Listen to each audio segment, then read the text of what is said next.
Pune medical കോളേജിലെ surgery വിഭാഗം മേധാവി നോട്ടീസ് വഹിച്ചിരിക്കുകയാണ് സമ്മതപത്രം എന്നുള്ള പേരിൽ. അത് ആശുപത്രിയിൽ അടിസ്ഥാന സൗകര്യങ്ങളൊന്നുമില്ല, അവിടെ ശസ്ത്രക്രിയ രോഗികൾ മരണം സംഭവിച്ചാൽ അതിന്റെ ഉത്തരവാദിത്തം രോഗി ഏറ്റെടുക്കണം എന്ന തരത്തിലാണ് ആ പോസ്റ്റർ വഹിച്ചിരിക്കുന്നത്. അപ്പോൾ ആ മന്ത്രിയുടെ പ്രസ്താവന കൊണ്ടാണ് ചെയ്തതെന്നാണ് പുള്ളിയുടെ വിശദീകരണം. ശരി, ഈ ഡോക്ടർ ശിവപ്രസാദ് അല്ലേ? നിങ്ങൾക്ക് എല്ലാവർക്കും അറിയുന്നത് പോലെ കോന്നി മെഡിക്കൽ കോളേജ് ഈ നിലയിൽ അവിടെ ഓപ്പറേഷൻ തിയേറ്ററുകൾ കഴിഞ്ഞ സർക്കാരിന്റെ കാലത്താണ്. അതിനു മുൻപ് 4 തൂണുകളാണ് അവിടെ ഉണ്ടായിരുന്നത്. അതിനുശേഷം കഴിഞ്ഞ സർക്കാരിന്റെ കാലത്ത് കിഫ്ബിയിലൂടെ പണം അനുവദിച്ച് നിർമ്മാണം ആരംഭിച്ചു. ഈ സർക്കാരിന്റെ കാലത്ത് നമ്മൾ ആ നിർമ്മാണം പൂർത്തീകരിക്കും. അവിടെ ചികിത്സ ഒന്നും ഉണ്ടായിരുന്നില്ലല്ലോ. ഓപ്പറേഷൻ തിയേറ്ററുകൾ ഉൾപ്പെടെയുള്ള മുഴുവൻ സൗകര്യങ്ങളും അവിടെ ക്രമീകരിച്ചു. ഇപ്പോൾ കോന്നി മെഡിക്കൽ കോളേജിൽ റോബോട്ടിക് സർജറി നടത്തണം എന്ന് പറഞ്ഞാൽ അത് പറ്റില്ല. റോബോട്ടിക് സർജറി അവിടെ അനുവദിക്കപ്പെട്ടിട്ടില്ല.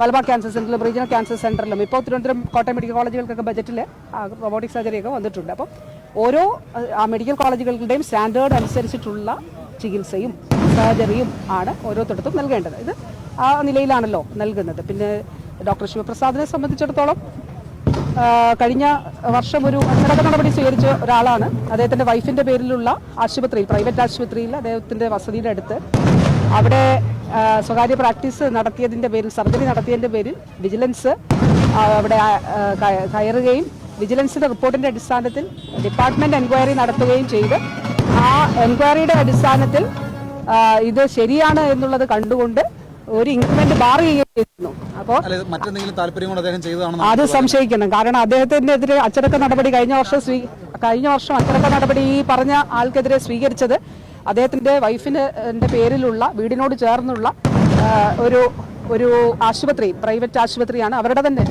ആശുപത്രിയാണ്. ആ ആശുപത്രിയിൽ സർജറി നടത്തി, അതായത് മെഡിക്കൽ കോളേജിൽ ജോലി ചെയ്യുമ്പോൾ തിരുവനന്തപുരം മെഡിക്കൽ കോളേജിലായിരുന്നു അന്ന്. അപ്പോൾ അന്ന് സർജറി നടത്തി വിജിലൻസ് ഇത് കണ്ടുപിടിച്ചു. വിജിലൻസ് റിപ്പോർട്ട് ചെയ്തു. വിജിലൻസിന്റെ റിപ്പോർട്ടിന്റെ അടിസ്ഥാനത്തിൽ ഡിപ്പാർട്ട്മെന്റ് എൻക്വയറി നടത്തി.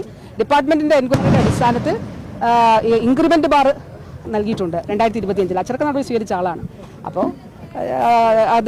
അപ്പോൾ ബാക്കി കാര്യങ്ങൾ അന്വേഷിക്കേണ്ടതായിട്ട് ഉണ്ട്. അതൊന്നും എനിക്കറിയില്ല. എനിക്ക് അദ്ദേഹത്തിനെതിരെ നടപടി സ്വീകരിച്ച അറിയുള്ളൂ.